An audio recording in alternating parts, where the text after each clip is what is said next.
Salut les amis de la science et du muscle, bienvenue sur Transformation Physique, la chaîne qui met la science au service de ton corps.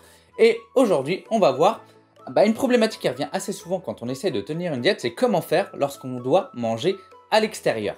Mais avant ça, abonne-toi à la chaîne YouTube et active la cloche des notifications, comme ça tu rateras aucune des prochaines vidéos en sciences de l'entraînement et de la nutrition pour perdre du gras et prendre de la masse musculaire. Like la vidéo si ça t'a plu et puis reste bien jusqu'à la fin parce que j'ai une surprise pour toi. Allez, c'est parti!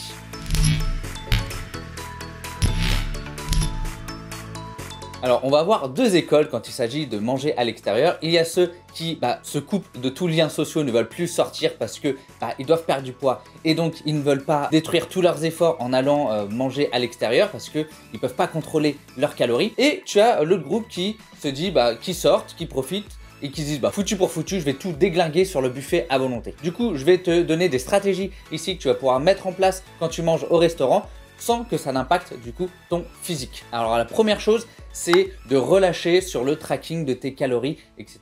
Alors tu sais que moi je suis adepte du fait de traquer ses calories, du moins au début, parce que ça te permet vraiment d'apprendre la nutrition, les aliments, comment les associer aux macronutriments, etc. Et surtout d'être sûr que tu respectes bien tes besoins et que tu ne surconsommes pas. Donc au moins au début, c'est très important. Et du coup, je te préconise d'avoir 3 niveaux différents de tracking. Celui où tu dois rester le plus souvent, ça va être le niveau 1, c'est-à-dire le fait de traquer tes calories, mais aussi tes macronutriments, donc protéines, lipides et glucides. Mais quand tu sors à l'extérieur, c'est plus compliqué vu que tu ne sais pas exactement ce qu'il y a dans ton assiette, ce qui est utilisé comme ingrédient, etc. Donc tu peux aller au niveau 2. Au niveau 2, c'est-à-dire tu peux essayer de continuer de traquer tes calories, donc estimer les calories de ton repas et de traquer aussi la quantité de protéines. Souvent, c'est indiqué les pièces de viande, etc. Donc là-dessus, c'est pas hyper compliqué. Tu peux aussi adopter ce niveau 2 quand tu pars en vacances, etc. Et tu as un troisième niveau, si c'est vraiment beaucoup trop compliqué, et bien là, tu ne traques absolument plus du tout tes macronutriments, tu essayes simplement de traquer les calories de ton repas. Alors bien sûr, il y a 2 pièges à éviter quand tu essayes d'estimer tes repas à l'extérieur. Déjà, c'est très compliqué quand même de réussir à estimer un repas. Et d'ailleurs, plusieurs études montrent qu'on a tendance à sous-estimer nos apports caloriques, que ce soit quand on mange à l'extérieur, mais aussi chez soi. Donc c'est aussi pour ça que je préconise souvent de traquer ses calories au moins au début. Et donc, il va falloir que tu prévois une marge d'erreur. Donc, tu essayes de bien estimer ton total calorique sur ton repas à l'extérieur. Mais bien sûr, là, tu rajoutes une marge d'erreur. Pourquoi pas 50%? Ça peut être moins, ça peut être plus. Ça dépend des études sur la marge d'erreur pour bien prendre en compte les problèmes d'estimation. Ensuite, le deuxième piège, c'est il faut vraiment être honnête avec soi-même. C'est-à-dire que il ne faut pas sous-estimer volontairement ce qu'on a consommé. C'est-à-dire que tu vas oublier de compter cet apéro, tu vas oublier de compter telle chose que tu as mangé dans la journée, etc. Il faut vraiment faire attention à ça, ce sont des calories cachées. Et au final, à la fin de la journée, ça augmente de façon significative ton total calorique. Et donc, ça impacte inévitablement tes résultats. Alors, une erreur classique qu'on fait souvent, c'est si jamais on a un excès calorique, on sort dehors et on mange à l'extérieur et on sait qu'on va surconsommer, certains cherchent à compenser le lendemain en mangeant pas du tout, en faisant un jeûne de 24 heures, etc. Je l'ai vu plusieurs fois.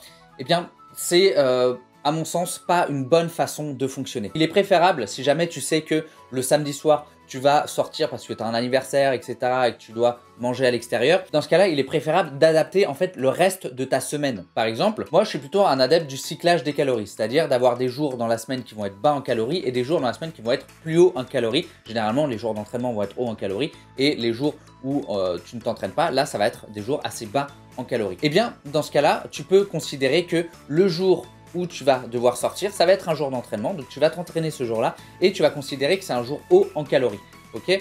Et du coup, tu auras un autre jour à la place dans la semaine qui sera lui bas en calories. Un autre moyen d'adapter ta semaine, c'est tout simplement aussi ce qu'on appelle l'emprunt de calories. En fait, c'est-à-dire que si tu diminues tes calories de 5% sur 4 jours consécutifs, ça te permet d'allouer 20% de calories supplémentaires pour cette journée où tu pourras manger à l'extérieur. Alors 5%, ça me paraît pas trop mal, tout simplement parce que diminuer ces calories de 5%, c'est chiant, mais c'est pas insurmontable.